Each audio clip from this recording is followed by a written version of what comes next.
ఎప్పుడెప్పుడా అని ఎదురు చూసిన రోజు నుంచి ఇంకా తగ్గేదేలే అనే రోజు వరకు వచ్చేసింది. దేవర సినిమా థియేటర్స్లో దంచి కొడుతోంది. తెలుగులోనే కాదు, తమిళ్, మలయాళం, కన్నడ, హిందీ ఇలా ఏ భాషలో చూసినా దేవర గురించి పాజిటివ్ టాకే వస్తుంది. ఎవరి నోట చూసినా దేవర హిట్ పక్కా అనే మాట వినిపిస్తోంది. యంగ్ టైగర్ వసూళ్లను వేటాడే పనిలో ఉన్నాడు.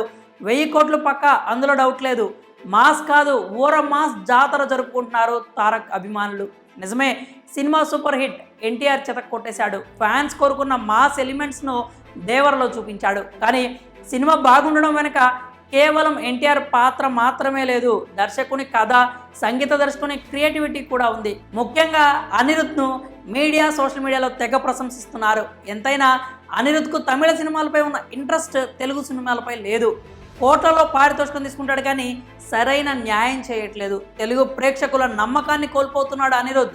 దేవర ట్రైలర్లో కూడా బీజిఎం బాగానే ఉన్న టాప్ రేంజ్లో అయితే లేదు. ఇవన్నీ మ్యూజిక్ డైరెక్టర్ అనిరుద్ధ్పై నెటిజన్లు కురిపించిన కామెంట్స్. కానీ ఇదంతా ఒకప్పుడండి, ఇప్పుడంతా మారిపోయింది. ఒక్కసారి దేవర బొమ్మ థియేటర్స్లో పడ్డాక అనిరుద్ధ్ బ్యాక్గ్రౌండ్ మ్యూజిక్తో ఒక్కొక్కరి బ్లడ్ బాయిల్ అయిపోయింది. అనిరుద్ధ్ ఏమన్నా కొట్టావా, ఏం తాగా బీజిఎం కొట్టావు మావా, నీకు గుడి కట్టినా తప్పు లేదు, ఒక్కొక్క బీజిఎం లోపలికి ఇంజెక్ట్ అవుతుంది. ఇవన్నీ దేవర చూసిన ప్రతి ఒక్కరూ చెప్తున్న మాటలు. అందులో వాస్తవం లేకపోలేదు.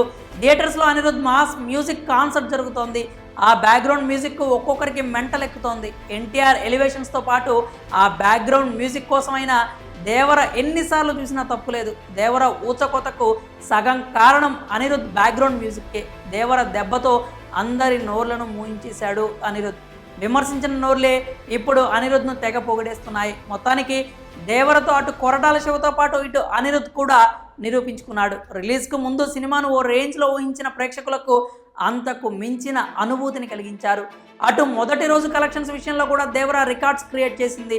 లాంగ్ రన్లో కుంభస్థలాన్ని బద్దలు కొట్టడం ఖాయం. రిలీజ్ అయి 2 రోజులు కూడా కాకముందే 2-3 సార్లు చూసేస్తున్నారు. ఇక మూవీ థియేటర్కల్ ఎండ్లోపు ఎన్నిసార్లు చూస్తారో చెప్పాల్సిన అవసరం లేదు.